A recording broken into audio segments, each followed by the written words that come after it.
मेरे प्यारे साथियों, आप सभी का स्वागत है आपके अपने YouTube channel Sai online classes में। दोस्तों आज हम बात करेंगे फिजिक्स का टेस्ट नंबर 2, जो कि हमने एक टेस्ट पहले कर चुके हैं। इसका टेस्ट नंबर 2 डाल रहे हैं मैं आपके सामने। इस टेस्ट का पहला क्वेश्चन आपकी स्क्रीन के सामने ही आता है। देखिएगा, इसका पहला क्वेश्चन है, प्रक्षेपक का पथ होता है कैसा होता है? कोई भी वक्रपथ, परवलयाकार या वृत्त या सरल रेखा। तो इसका करेक्ट आंसर क्या होगा? इसका correct answer option number B, परवलयाकार। नेक्स्ट क्वेश्चन देखते हैं, क्वेश्चन नंबर 2। ऊर्जा संरक्षण के सिद्धांत का अर्थ क्या होता है? ऊर्जा संरक्षण के सिद्धांत का जो अर्थ है उसका क्या है? ऊर्जा का पर्यावरण संरक्षण में उपयोग करके ऊर्जा संरक्षित है, ना कि इसका सृजन होता है, ना ही इसका विनाश।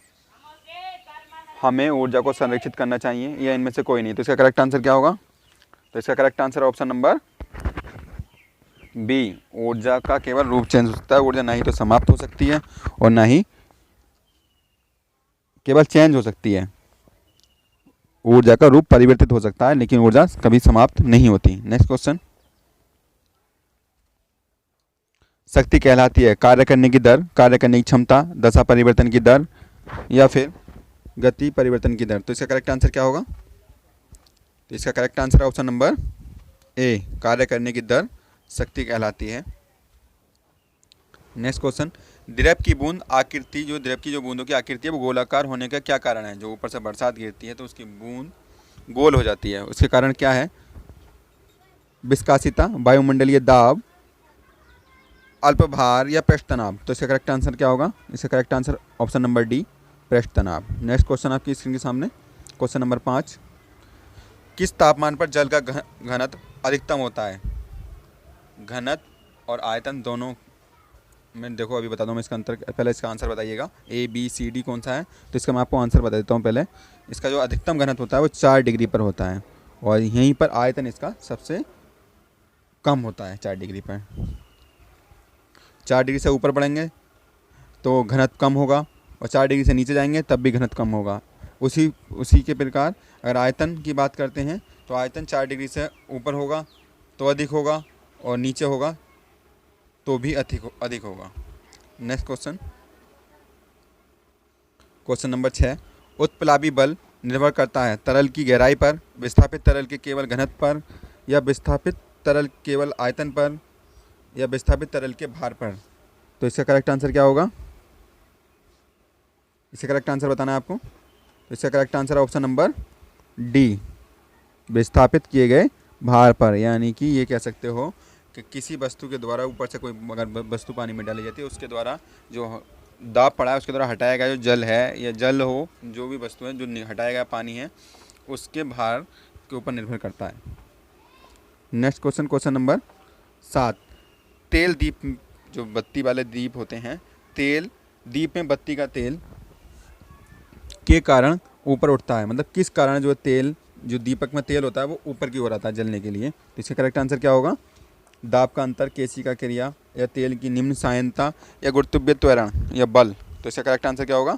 इसका correct answer option number C, इसे बोलते हैं हम केशिकात्व भी बोलते हैं, इसे केशिकात्व भी बोलते हैं। Next question, question number 8। Hygrometer किसे नापने के लिए प्रयोग किया जाता है? द्रव का अपेक्षित घनत्व, दूध की शुद्धता, वायुमंडलीय व्याप्त आर्द्रता, या समुद्र की गहराई। तो इसका करेक्ट आंसर क्या होगा? इसका correct answer option number C, hygrometer से क्या नापी जाती है? वायुमंडल में उपस्थित आर्द्रता। दूध की शुद्धता लैक्टोमीटर होता है, समुद्र की गहराई pedometer. Next question, question number 9। वायुमंडलीय दाब मापा जाता है हाइग्रोमीटर, हाइड्रोमीटर, बैरोमीटर, हाइनोमीटर, या तुंगतामापी एल्टीमीटर से। तो इसका करेक्ट आंसर क्या होगा? वायुमंडलीय दाब मापा जाता है बैरोमीटर से।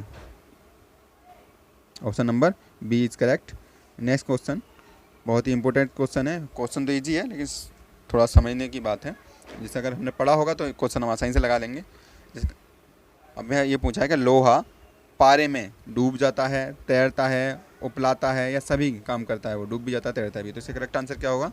इसका करेक्ट आंसर है ऑप्शन नंबर ए, डूब, वो तैरता है, sorry, option number B, option number B इसका करेक्ट है, क्योंकि लोहा जो है पारे में तैरता है।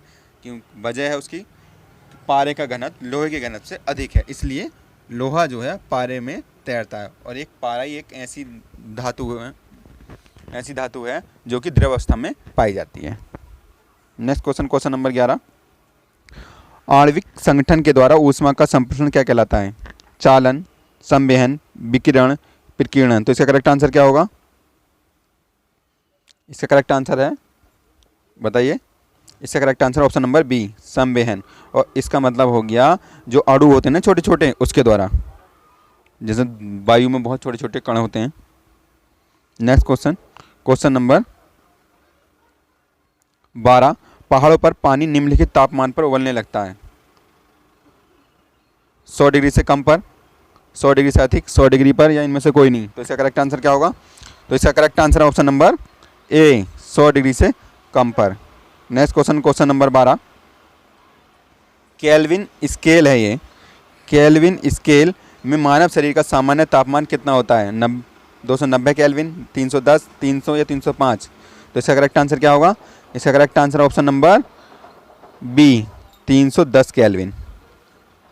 नेक्स्ट क्वेश्चन, किस तापमान पर सेंटीग्रेड और फ़ारेनहाइट पैमाने का मान समान होता है? ये क्वेश्चन कई बार पूछा गया है एग्जाम में। तो इसका करेक्ट आंसर क्या होगा? ए, बी, सी, डी में से कौन सा करेक्ट है?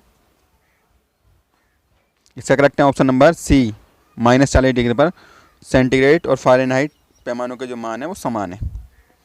नेक्स्ट क्वेश्चन, परम शून्य ताप पर पानी जमना शुरू हो जाता है, आणविक गति अवरुद्ध हो जाती है, या सभी गैस से द्रव में परिवर्तित हो जाती हैं, या उपयुक्त सभी?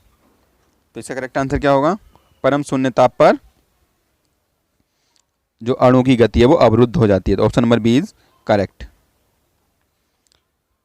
क्वेश्चन नंबर 16, एक थर्मामीटर बनाने में ऐसे तत्व का उपयोग आवश्यक है जो ताप क्रम के साथ फैलता हो, उबले नहीं, हिमीभूत ना होता हो, जब गरम या ठंडा किया जाए तो उसमें समान परिवर्तन हो। तो इसका करेक्ट आंसर क्या होगा? इसका correct answer option number D. Next question, question number 17, निम्नलिखित में से कौन विद्युत का सबसे अच्छा कुचालक बताना है आपको? एवोनाइट, रुई, लकड़ी, कागज। देखिए ये है तो कुचालक ही, रुई भी कुचालक है, कागज भी कुचालक है, लकड़ी भी कुचालक है, एवोनाइट। तो इसका करेक्ट आंसर क्या होगा? ऑप्शन नंबर सी, सर्वोत्तम कुचालक है। नेक्स्ट क्वेश्चन, यानी लकड़ी। क्वेश्चन नंबर 18, ताप में वृद्धि से प्रत्यास्थ मापों के मान घटते हैं, बढ़ते हैं, नियत रहते हैं, तेजी से बढ़ते हैं? तो इसका करेक्ट आंसर क्या होगा? ताप में वृद्धि होने पर आपने सुना अधिकतर गर्म होने पर विद्युत में भी अधिकतर कमी हो जाती है, इसका मतलब मान जो है ए घटते हैं।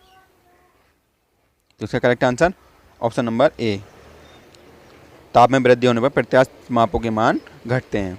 नेक्स्ट क्वेश्चन,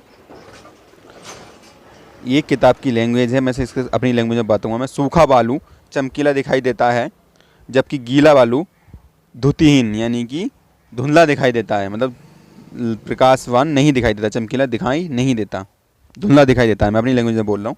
तो इसका करेक्ट आंसर क्या होगा?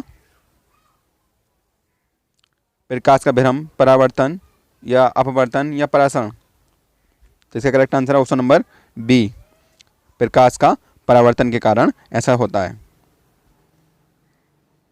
प्रकाश का रंग निश्चित किया जाता है उसके वेग पर, आयाम पर, तरंगदैर्ध्य पर, आवृत्ति पर? करेक्ट आंसर बताइए 20 का। इसका करेक्ट आंसर है ऑप्शन नंबर सी, तरंगदैर्ध्य पर। नेक्स्ट क्वेश्चन, क्वेश्चन नंबर 21, निम्नांकित में से किस रंग की सर्वाधिक तरंगदैर्ध्य होती है? लाल, बैंगनी, पीला, हरा? तो किसकी तरंगदैर्ध्य अधिक होती है? सबसे अधिक तरंगदैर्ध्य होती है लाल रंग के प्रकाश की। नेक्स्ट क्वेश्चन, ध्वनि का वेग निर्भर करता है तीव्रता पर, स्वरूप पर, तरंगदैर्ध्य पर, या इनमें से कोई नहीं? तो इसका करेक्ट आंसर है ऑप्शन नंबर सी, तरंगदैर्ध्य पर।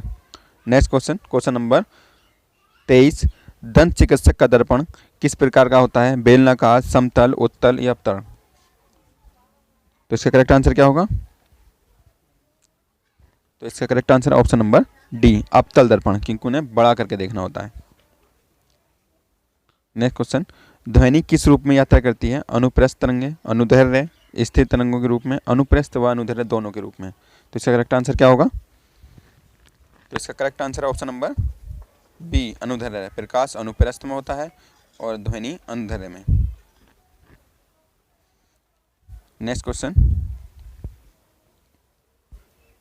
वैसे इनमें बहुत कंफ्यूज हो जाते हैं हम ध्वनि और प्रकाश की तरंगों का, तो एक थोड़ा सा अगर ध्यान रखने की बात हो तो ये भी देख सकते हैं कि इसमें देखो इस्त आता है प्रकाश, तो यानी से वर्ड आएगी तो प्रकाश, और ध्वनि में ध्य आता है आधा, तो देखिए ये ध्य, तो अनुदैर्ध्य में तो ध्वनि, अनुदैर्ध्य हो तो ध्वनि, तो ध्य आ गया आधा, और प्रकाश में से आता है तो से अनुप्रस्थ हो गया। इस तरीके से हम याद रख सकते हैं। Next question. मृग तृष्णा यानी मृग मरीचिका बनने का कारण, यह मृग तृष्णा लिखा हुआ है, मृग तृष्णा भी सही है और मृग मरीचिका भी लिखा हुआ आ जाता है, तो बनने का क्या कारण होता है? पूर्णांतरिक परावर्तन, विसर्जन, परावर्तन या अपवर्तन। तो इसका करेक्ट आंसर क्या है? तो इसका correct answer option number A, पूर्णांतरिक परावर्तन के कारण ऐसा होता है, भ्रम की स्थिति उत्पन्न हो जाती है। चमगादड़ अंधेरे में उड़ सकते हैं क्योंकि उसकी वजह क्या है? अंधेरे में उनकी नज़र बहुत बेहतर होती है, उनकी आंखों की पुतलियाँ बहुत बड़ी होती हैं, उनका मार्गदर्शन उनके द्वारा उत्पन्न पराश्रव्य तरंगों के द्वारा होता है, या कोई भी ऐसा पक्षी कर सकता है। तो ऐसा ही इसमें कौन सा करेक्ट आंसर होगा? इसका correct answer option number C, उनके अंदर जो होती हैं पराश्रव्य तरंगों को उत्पन्न कर सकते हैं, वो उत्पन्न भी कर सकते हैं और सुन भी सकते हैं। Next question. सूक्ष्मदर्शी का आविष्कार किसने किया था? गैलीलियो गैलीली, कॉलर, जॉर्ज स्टीफन या जेड जॉनसन ने। तो इसका करेक्ट आंसर क्या होगा? इसका correct answer option number D, Z Johnson ने। Next question. गर्मियों में सफ़ेद कपड़े पहने जाते हैं, ये क्वेश्चन आया हुआ है एग्जाम में। सफ़ेद कपड़े वजह क्या, क्योंकि अधिकतर क्यों पहने जाते हैं? सफ़ेद कपड़े ऊष्मा के अच्छे अवशोषक होते हैं, सफ़ेद कपड़े ऊष्मा के अच्छे परावर्तक होते हैं, सफ़ेद कपड़े पसीना ज़्यादा सोखते हैं, या उपयुक्त में से कोई नहीं। तो उसकी वजह है काले कपड़े अच्छे अवशोषक होते हैं, सबसे अधिक जो अवशोषक होते हैं वो काले कपड़े होते हैं, और सबसे अच्छे परावर्तक जो होते हैं वो सफ़ेद कपड़े होते हैं। और ऊष्मा का जब शोषक कम होंगे, यानी परावर्तन ज़्यादा, ऊष्मा जितनी आएगी वो परावर्तन अधिकतर हो जाएगी, ज़्यादा परावर्तन हो जाएगी, तो गर्मी कम लगती है। वजह ये है गर्मी में सफ़ेद कपड़े इसलिए पहने जाते हैं। Next question, question number 29। पानी के अंदर ध्वनि सुनने का यंत्र क्या कहलाता है? ऑडियोमीटर, ऑडियोफोन, हाइड्रोमीटर या हाइड्रोफोन। तो इसका करेक्ट आंसर क्या होगा? बात से पता लग रहा है हाइड्रो जो जहाँ वर्ड आ जाए तो समझ लो वो पानी से संबंधित है, तो इसका करेक्ट आंसर है हाइड्रोफोन। Next question. वायुमंडल में प्रकाश के विसरण का कारण क्या है? कार्बन डाइऑक्साइड, धूल कण, हीलियम, जल वाष्प। तो इसका करेक्ट आंसर क्या होगा? इसका correct answer option number B, धूल कण। नमस्कार दोस्तों, ये थे इसके वीडियो के पूरे 30 क्वेश्चन आपके हो गए हैं। ये फिजिक्स का टेस्ट नंबर 2 था, ये कंप्लीट हो गया। इसका नेक्स्ट टेस्ट कल आएगा आपके लिए। कल फिर मैं एक वीडियो अपलोड करूँगा इसकी फिजिक्स की, टेस्ट नंबर 3 की। केमिस्ट्री का मैंने कर दिया, केमिस्ट्री का एक शाम को मतलब करीब रात के 8-9 बज सकते हैं, केमिस्ट्री की भी एक वीडियो अपलोड की जाएगी। और जो मेरे दोस्त इस चैनल पर नए हैं वो केवल चैनल को सब्सक्राइब करें, वीडियो को लाइक करें, शेयर करें ज़्यादा से ज़्यादा, और जितने आपने क्वेश्चन किए हैं उसको कमेंट करके बताएं कि आपने कितने क्वेश्चन किए। इसमें से 30 क्वेश्चन किए, कितने में से इसमें कितने क्वेश्चन आपके बिल्कुल राइट गए हैं, और जो क्वेश्चन आपको लग रहा होगा डाउट है तो आप कमेंट करके पूछ सकते हैं। नमस्कार दोस्तों।